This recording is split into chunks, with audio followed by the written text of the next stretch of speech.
Hello, क्या हाल भाई मित्रों। सभी को मेरी तरफ से राम राम, जय महाकाल। मैं नवीन कुमार। ठीक है, अब तो इतनी वीडियो बना ली, जान गए हो गए यार, सीधी सी बात है। तो आज हमारी ये क्लास है हिंदी साहित्य की, लिटरेचर की। ठीक है, तो ये आपकी टीचिंग जो एग्जाम होते हैं हमारे हिंदी के वाले, जो अध्यापक होते हैं, चाहे वो स्कूल में हो, ठीक है, या कॉलेज में हो, कॉलेज कैडर का हो या स्कूल का पीजीटी का और टीजीटी का हो, तो इसमें आपका पता है हिंदी साहित्य कितने नंबर का आता है, 60 नंबर का आता है। ठीक है, उसमें से वैसे तो पूरा टोटल 60 का नहीं आता, उसमें से हमारी हिंदी व्याकरण भी आ जाती है। तो चलो उसको छोड़ो। तो आज हम ये पहली क्लास ले रहे हैं। तो ये हिंदी लिटरेचर है जो, ये थोड़ा वैसे है कि कहानी के रूप में ज़्यादा है नहीं, लेकिन ध्यान से पढ़ोगे तो हो जाएगा ऑटोमेटिक। टेंशन नहीं लेने की, ठीक है, टेंशन लेने का नहीं, दादा देने का बस। अब हम स्टार्ट करते हैं हमारी पहली क्लास। देखो, हिंदी साहित्य का इतिहास। तो क्या है ये साहित्य? वैसे तो इतिहास क्या होता है तो सभी को पता होगा। होता क्या है, जो अतीत के तथ्यों का वर्णन, अतीत का मतलब पीछे के तथ्यों का वर्णन, विश्लेषण, वर्णन डैश विश्लेषण है ये भाई। ठीक है, जो काल क्रमानुसार किया गया हो उसे इतिहास कहा जाता है। ठीक है, अब इस लाइन को 4-5 पढ़ूंगा तो लंबी वीडियो बनेगी तो कोई फायदा नहीं है। तो इसका मतलब आ गया ना, इतिहास किसे कहते हैं? अतीत के तथ्यों का वर्णन विश्लेषण जो काल क्रमानुसार किया गया हो, इतिहास कहलाता है। इतिहास शब्द है ये इतिहास शब्द अंग्रेजी या इंग्लिश के हिस्ट्री का है। ठीक है, हिस्ट्री इंग्लिश में बोला जाता है, हिंदी में इतिहास। तो हिस्ट्री जो शब्द है अंग्रेजी का, ये हिस्टोरिया जो वर्ड है या शब्द है उससे आया है। ये हिस्टोरिया है, ये ग्रीक प्लस लैटिन भाषा से बना है। ठीक है, ग्रीक प्लस लैटिन भाषा से। और इसका मतलब होता है, हिस्टोरिया का मतलब होता है शोध से प्राप्त ज्ञान। शोध से, शोध का मतलब अध्ययन किया हो, ठीक है, उससे प्राप्त ज्ञान। अब जो इतिहास है हमारा, इतिहास ये शब्द संस्कृत के 3 शब्द से बना है। वो उसमें है, एक तो इति प्लस में है जमा में आस, यानी इति का मतलब होता है ऐसा ही, है मतलब निश्चित रूप से, आस का मतलब था। ठीक है, और इसका मतलब क्या हुआ बताओ? इसका मतलब क्या होगा, ऐसा ही निश्चित था।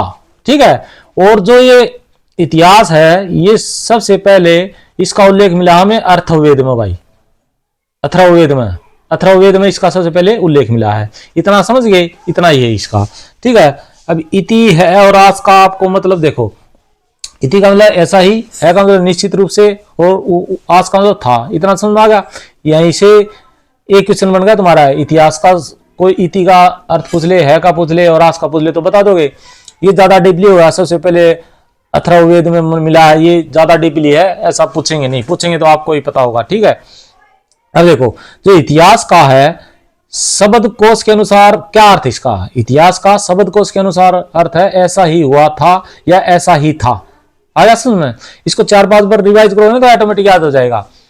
फिर हमारा देखो, अब क्या होता है, साहित्य का इतिहास होता है ना, वो सामान्य इतिहास से अलग होता है भाई।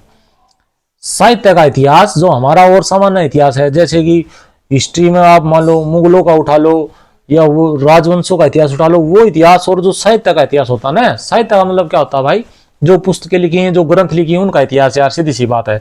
तो साहित्य का इतिहास सामान्य इतिहास से भिन्न होता है। वो होता भिन्न कैसे है वो देखो आप, कैसे होता है समझ में आ जाएगा आपका। देखो, सामान्य इतिहास से, सामान्य जो इतिहास होता है हमारा, नॉर्मली जो हिस्ट्री होती है वो राजनीति, समाज, धर्म, संस्कृति आदि पर विचार किया जाता है उस पर। जो सामान्य जर्नल हिस्ट्री होती है उसमें क्या होता है, राजनीति होगी, समाज होगा, धर्म हो गया, संस्कृति है, उन पर मुख्यतः विचार किया जाता है। लेकिन हमारे जो साहित्य का इतिहास है उसमें क्या होता है, उसमें कुछ विशिष्ट लोगों की विशिष्ट क्रियाओं का अध्ययन किया जाता है। इसका मतलब क्या है, जो साहित्य का इतिहास है भाई, उसमें विशिष्ट लोग का मतलब मैन आदमी, जो जैसे आजकल विशिष्ट आदमी कौन होते हैं भाई? पॉलिटिशियन हो गए, बिजनेसमैन हो गए, जो बड़े बड़े लोग, बड़े बड़े मतलब हाइट में बड़े नहीं, यानी जिनके पास अच्छा माल है, पैसा, वो आजकल तो वो विशिष्ट लोग हो गए। पावर है जिसके पास या ज्ञान है जिसके पास।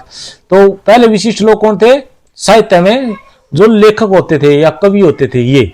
ठीक है, वो विशिष्ट लोगों की विशिष्ट क्रियाओं का, ये नहीं है कि विशिष्ट लोग की कुछ भी लिख दिया उन्हीं का वर्णन करना या अध्ययन करना ना, विशिष्ट लोगों की विशिष्ट क्रियाओं का या विशिष्ट रचनाओं का अध्ययन करना ही क्या होता है हमारा साहित्य इतिहास। और सामान्य इतिहास आपने पता है, राजनीति, समाज, धर्म, संस्कृति आदि पर जो विचार किया जाता है। ठीक है, अब देखो, अब हमारी 1-2 परिभाषाएं आ जाती हैं भाई, कि इतिहास की परिभाषाएं तो 7-8 परिभाषाएं हैं, वो देख लो आप। ठीक है, इसका नोट भी करते रहना।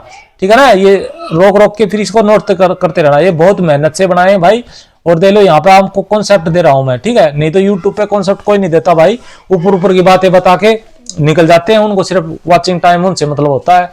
चलो वो उनका थिंकिंग है, अपनी आत्मा नहीं मानती भाई। जो पढ़ाना है वो सॉलिड ही पढ़ाना चाहिए। देखो पहला हमारा हेरोडोटस, हेरोडोटस के अनुसार क्या है? हेरोडोटस के अनुसार, हेरोडोटस कहता है कि जो सत्य घटनाओं का क्रमबद्ध अध्ययन इतिहास है, इस हेरोडोटस के अनुसार है जो सत्य घटनाएं हुई ना उनका क्रमबद्ध, क्रमबद्ध का मतलब पहले जो हुई उसका, फिर उसके बाद हुई उसका, फिर उसके बाद हुई उसका अध्ययन करना इतिहास होता है, ठीक है। यानी सत्य घटनाओं का क्रमबद्ध अध्ययन इतिहास है हेरोडोटस के अनुसार। अब देखो हेरोडोटस ने इतिहास के 4 लक्षण निर्धारित किए हैं, 4 लक्षण निर्धारित किए हैं। ये क्वेश्चन कैसे आएगा मैं तुम्हें बता देता हूं भाई। क्वेश्चन आएगा हेरोडोटस ने इतिहास के 4 लक्षण निर्धारित किए हैं, उनमें से निम्नलिखित में से कौन सा नहीं है, इस तरह से क्वेश्चन आएगा। तो ये आपको चारों याद होना चाहिए भाई, ठीक है। तो पहला हमारा इतिहास वैज्ञानिक विधि है, अतः इसकी पद्धति आलोचनात्मक होती है, आलोचनात्मक होती है। ये बहुत इंपॉर्टेंट, एक आलोचनात्मक होती है और एक समालोचनात्मक होती है। तो उसका बताऊंगा मैं क्या होता है। आलोचनात्मक और समालोचनात्मक बाद में बताऊंगा, ठीक है। अब ये कर लो, इसके वीडियो को बाद में बताऊंगा आपको। फिर है दूसरा है इसके तथ्य निष्कर्ष और प्रमाण पर आधारित होते हैं भाई, ठीक है, जो हमारा साहित्य इतिहास उसका। फिर है तीसरा है मानव जाति से संबंधित होता है। ये तो नहीं है कि घोड़े और गधा की इतिहास लिख दिया, क्योंकि वो साहित्य लिखेंगे नहीं तुम्हारे, ठीक है ना। तो मानव जाति से संबंधित है, तो नेचुरल बात है भाई, ठीक है। और ये प्रमाण पर आधारित होती है, ये भी सही बात है, क्योंकि यहां सत्य घटनाएं होगी ना, तुम्हारा प्रमाण होंगे उनके। आगे देखो तीसरा होगा, चौथा है यह अतीत के आलोक में भविष्य पर प्रकाश डालता है भाई। यह अतीत के आलोक में भविष्य पर प्रकाश डालता है, यानी भविष्य के बारे में इतिहास कुछ बताता है, इसका मतलब यही है बस, ठीक है। हेरोडोटस ने 4 बताए हैं, चारों याद होने चाहिए भाई। क्वेश्चन वही आएगा, हेरोडोटस के अनुसार इतिहास के 4 लक्षण निर्धारित किए हैं, उनमें से कौन सा नहीं है, या 4 निर्धारित किए हैं उनमें से कौन सा है। 3 अलग दे देंगे, एक इनमें से दे देगा, या 3 इनमें से दे देगा, एक अलग दे देगा, तो नहीं वाला बताना है, ठीक है।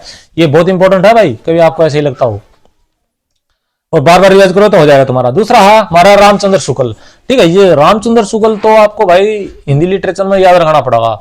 ये जैसे कोई गांव में आदमी नहीं हो जाता नुक्स नाक्स निकालने वाला, तो उस टाइप का आदमी है ये रामचंद्र शुक्ल, ठीक है। इसकी कभी भी फोटो दिखाएंगे तो समझ जाओगे, हाँ सेम टू वैसा ही है। ये क्या कहता है, ये कहता है प्रत्येक देश का साहित्य वहां की जनता की चित्तवृत्ति का संचित प्रतिबिंब होता है, प्रतिबिंब का मतलब दर्पण होता है। आदि से अंत तक इन्हीं चित्तवृत्तियों की परंपरा को परखते हुए साहित्य परंपरा के साथ उनका सामंजस्य बिठाना ही साहित्य का इतिहास कहलाता है भाई, ठीक है। तो इसमें पूरी लाइन मत याद करना भाई, ये जो तुम्हारी कोटेशन होती है ना, इनको कोटेशन बोलते हैं, कोटेशन या कथन बोलते हैं, ठीक है। तो कोटेशन या कथन जो होता है ना, कोटेशन या कथन, उनमें है ना 2-4 वर्ड याद रखने होते हैं हमें वैसे तो मैन, तो उससे पता चल जाता है, ठीक है। तो देखो इसमें क्या होगा, आपको चित्तवृत्ति याद रख लेना बस, चित्तवृत्ति और प्रतिबिंब, ठीक है ना। चित्तवृत्ति और प्रतिबिंब, चित्तवृत्ति और प्रतिबिंब, उसको याद रख लेना। तो ये कोटेशन हो जाए तुम्हारी रामचंद्र शुक्ल की। अब देखो प्रत्येक देश का साहित्य वहां चित्तवृत्ति ये होगा तुम्हारा, प्रतिबिंब याद रख लेना, और बार बार रिवाइज करो तो ऑटोमेटिक याद हो जाएगा। आगे देखो दूसरा है डॉक्टर नगेंद्र। डॉक्टर नगेंद्र क्या कहते हैं, हमारे साहित्य का इतिहास बदलती हुई अभिरुचियों एवं संवेदनाओं का इतिहास होता है, जिसका सीधा संबंध आर्थिक चिंतनात्मक परिवर्तन से माना जाता है, ठीक है। तो इसका क्या रखोगे, बदलती हुई अभिरुचियों एवं संवेदनाओं का इतिहास होता है, ये डॉक्टर नगेंद्र कहते हैं। और भाई इसका है ना, आपको जो शुक्ल जी है ना, उसकी जो कोटेशन है उसकी थोड़ी हिंट दे देता हूं मैं, कि लगभग 80% उसकी कोटेशन में 2-4 वर्ड है वो लगभग मिलेंगे 80%, ठीक है। उससे भी आपको पता चल जाता है। उसका एक तो तुम्हारा कोटेशन में मार्ग शब्द मिलेगा, तो समझ लेना रामचंद्र शुक्ल का है। दूसरा चलती सी, चलती, ये मिलेंगे, ठीक है ना। 3 बता दिए मैंने, मार्ग, चलती सी, चलती, ये 3 शब्द जो हमारे वर्ड हैं, ये जिस भी कोटेशन में मिल गए इसका नाम रामचंद्र शुक्ल की है, आंख मूंद के लगा ले आना भाई, ठीक है। और इसकी एक कोटेशन लंबी सी मिलेगी, ज्यादा लंबी, रामचंद्र शुक्ल की। तो डॉक्टर नगेंद्र होगा, 2 कोटेशन होगी, इन 3 होगी वैसे तो, एक ऊपर बताई थी मैंने। हमारी चौथी है हिंगल के अनुसार। हिंगल क्या कहता है भाई इतिहास के बारे में, इतिहास केवल घटनाओं का अन्वेषण एवं संकलन मात्र नहीं है, बल्कि उसके भीतर कार्य कारण की श्रृंखला विद्यमान है। ये हिंगल कहता है, ठीक है, ये कोटेशन है इसकी, तो इसको रिवाइज कर लेना। फिर हमारा कार्लाइल, कार्लाइल कार्लाइल क्या कहता है, इतिहास एक ऐसा दर्शन है जो दृष्टांकों के द्वारा शिक्षा प्रदान करता है, ठीक है। तो इसमें से 8-7 ये कोटेशन है भाई, इसको लिख लेना और रिवाइज कर लेना। इसका और कोई भी आपका वो नहीं है कि मैं ऐसा सूत्र या ऐसा कोई तुम्हें क्या पेय पदार्थ मिला के पिया दूं कि जिससे तुम्हें याद हो जाए। इसका याद का एक ही बात है भाई, बार बार रिवाइज करना, बस सीधी सी बात है। कार्लाइन का कथन है कि इतिहास एक ऐसा दर्शन है जो दृष्टांकों के द्वारा शिक्षा प्रदान करता है। 5 कोटेशन होगी। फिर अब एक फ्रेंच विद्वान है, ये फ्रेंच विद्वान, ठीक है, फ्रेंच विद्वान तेन है इसका वैसे ओरिजिनल नाम तो भाई एक और है यार, उसमें मुझे याद नहीं आ रहा, तो मैं बताऊंगा, मुझे याद आ जाता, ठीक है ना। तो वो क्या कहता है उसके बारे में बताऊंगा मैं आपको। तो फ्रेंच, सॉरी उसके बारे में नहीं, इसका नाम है एक तस्सा था, हाँ सॉरी तस्सा नाम है वैसे तो इसका भाई, तस्सा, ठीक है ना। तो तेन कहते हैं वैसे तो, तेन या तस्सा एक ही बात है। ये फ्रांस का था। इसने क्या कहा है, किसी जाति विशेष की वातावरण विशेष से प्रभावित अक्षण विशेष में निर्मित प्रवृत्तियों एवं घटनाओं का विश्लेषण इतिहास है, ठीक है ना। तो इसमें विशेष शब्द है ना तुम्हारे, विशेष यही ये फ्रेंच की कोटेशन है या उसके कथन है। अब क्या हुआ है, इन्हें 3 तत्व स्वीकार किए, बहुत बार आता है इंपॉर्टेंट। तेन ने साहित्यिक इतिहास के लिए मुख्यतः कितने तत्व स्वीकार किए हैं या कितने तत्व शामिल किए गए हैं, तो विशेष हैं। तो एक तो है जाति विशेष, तो जाति आ गया, ठीक है। दूसरा है वातावरण विशेष, तो वातावरण आ गया, और अक्षण विशेष, ये तीनों ये किसके हैं भाई, ये बहुत इंपॉर्टेंट है मित्रों। ये जो है ना ये वाले ये अक्षण विशेष, ये बहुत इंपॉर्टेंट है भाई, ठीक है, याद कर लोगे इसको। साहित्य के इतिहास के मुख्यतः 3 तत्व स्वीकार किए हैं। तेन ने ये कहाँ का, फ्रांस का, या तासा लगा लो इसको, तासा की बात है इसने, ठीक है। जाति, वातावरण और अक्षण विशेष ये। फिर आपकी आगे अब क्या है, हडसन आदमी था, एक आदमी का मतलब ये लेखक था यार। हडसन ने आरोप क्या लगाया कि तेन ने साहित्य के विकास का सारा महत्व 3 तत्वों में दे दिया है, जबकि साहित्यकार एवं रचयिता की उपेक्षा कर दी गई। यानी हडसन की कहा है कि जो तेन विद्वान है, ठीक है, इसने क्या करा है, ये 3 जो शब्द है, वातावरण होगा आपका, ये जाति होगी, अक्षण विशेष, इनको महत्व दिया है। और जो इतिहासकार है या जो रचयिता है या जो लेखक है, ठीक है ना,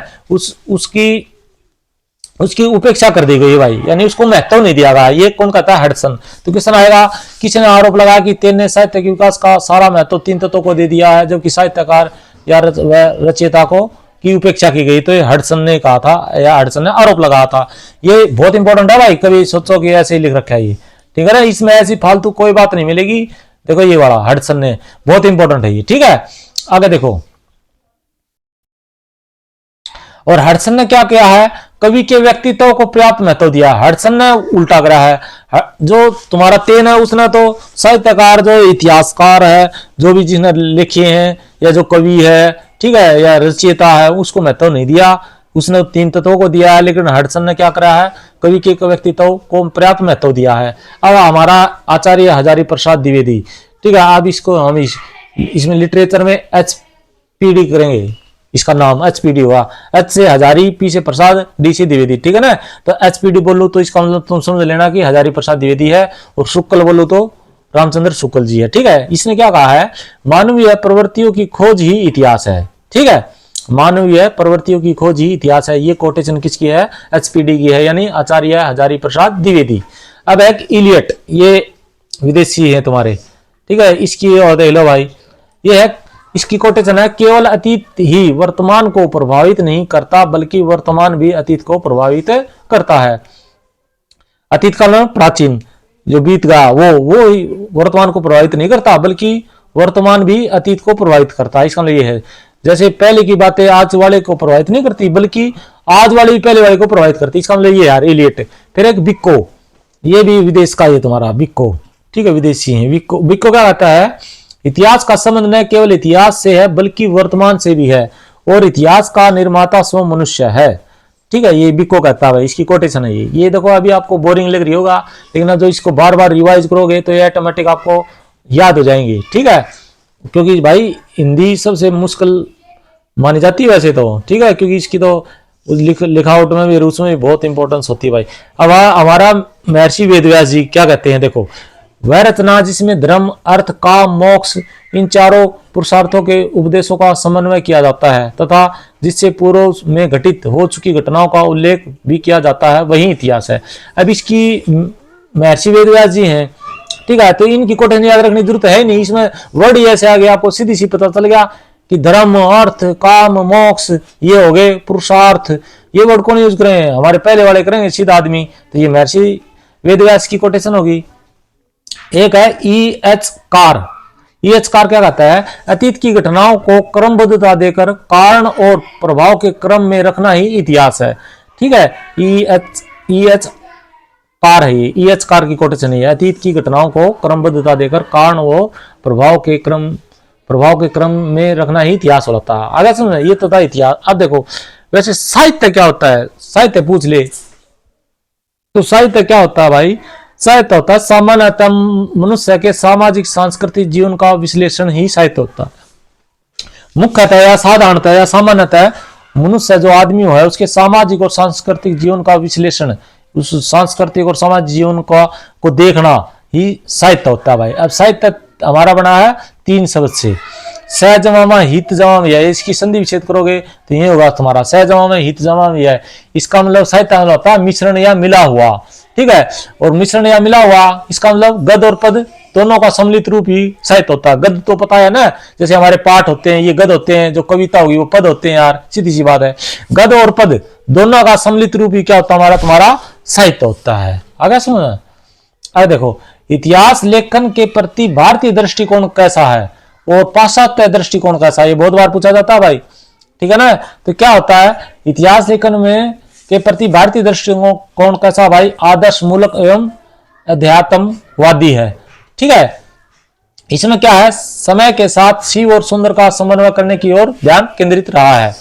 जो भारतीय जो इतिहासकार हैं या जो भारतीय इतिहासकारों का दृष्टिकोण कैसा है, आदर्श मूलक और अध्यात्मकवादी रहा है, ठीक है, जिसमें क्या हुआ है सत्य के साथ शिव और सुंदर का समन्वय करने की ओर ध्यान केंद्रित रहा है। ये भारतीय दृष्टिकोण है भाई, ये बहुत बार आता है मित्रों, ठीक है, याद कर लेना भाई इसको बार बार, ये वाला, ठीक है।